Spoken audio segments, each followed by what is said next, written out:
Assalamualaikum warahmatullahi wabarakatuh. Kami di sini dari kelompok 2 akan mempresentasikan tentang koloid, larutan, dan suspensi. Kami dari 11 Farmasi B. Perkenalkan, nama saya Indri Sabila. Perkenalkan, nama saya Naila Dinda. Perkenalkan, nama saya Melinda. Perkenalkan, nama saya Siti Khadijah. Perkenalkan, nama saya Balki Siti Sulaiman. Perkenalkan, nama saya Muhammad Angga Nugraha Haryanto. Perkenalkan, nama saya Dea Puspita. Perkenalkan, nama saya Raka Arif Rahman. Pengertian suspensi. Suspensi adalah suatu campuran fluida mengandung partikel zat padat atau campuran heterogen dari zat cair dan zat padat yang dilarutkan dalam zat cair tersebut. Partikel ini lebih besar dari 1 mikrometer sehingga cukup besar untuk memungkinkan terjadinya disimetasi. Suspensi cairan atau padatan jumlahnya kecil di dalam gas disebut aerosol. Contoh dalam kehidupan sehari-hari adalah manusia, yaitu debu di atmosfer. Latar belakang suspensi didefinisikan sebagai preparat yang mengandung partikel obat yang terbagi secara halus, disebarkan secara merata dalam pembawa di mana obat menunjukkan kelarutan yang sangat minimum.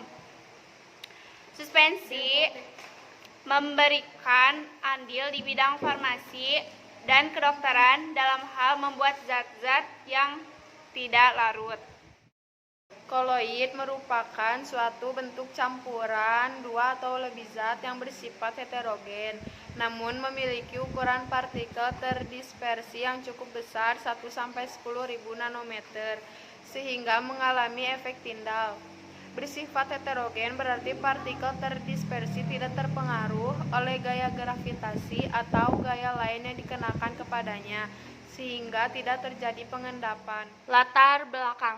Sistem koloid merupakan suatu bentuk campuran dua atau lebih zat yang bersifat homogen, memiliki ukuran partikel terdispersi yang cukup besar 1-100 nanometer, sehingga terkena efek Tyndall. Bersifat homogen berarti partikel terdispersi tidak terpengaruh oleh gaya gravitasi atau gaya lainnya, sehingga tidak terjadi pengendapan. Semisalnya sifat homogen ini juga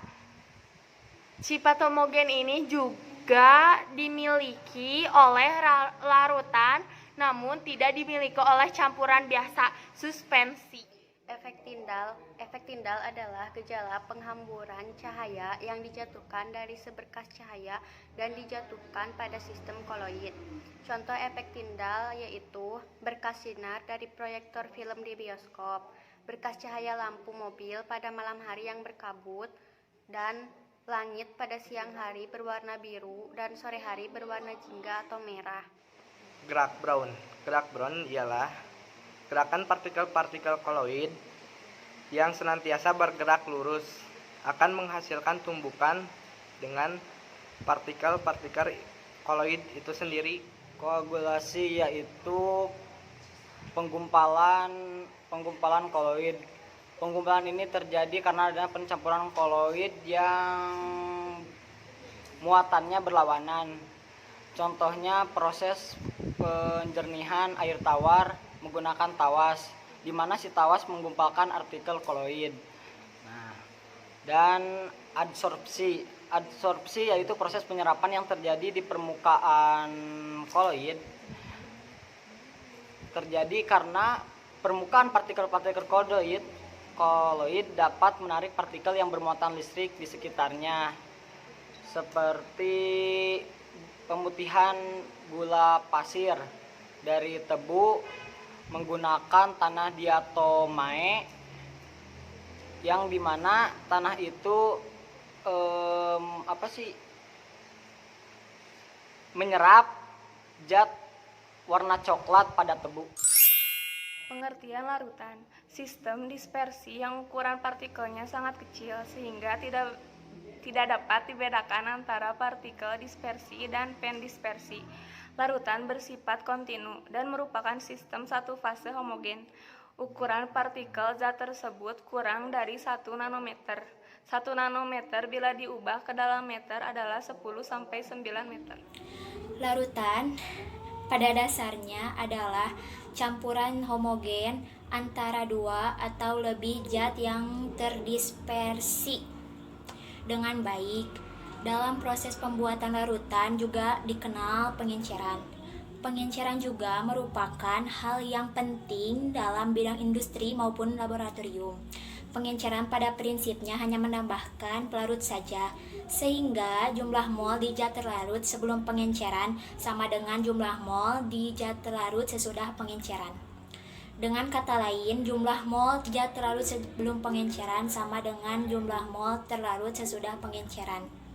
Di dalam laboratorium maupun industri juga dikenal pencampuran, di mana dua atau lebih senyawa yang memiliki konsentrasi berbeda dicampurkan menjadi satu, baik itu berbentuk cair, padat, maupun gas.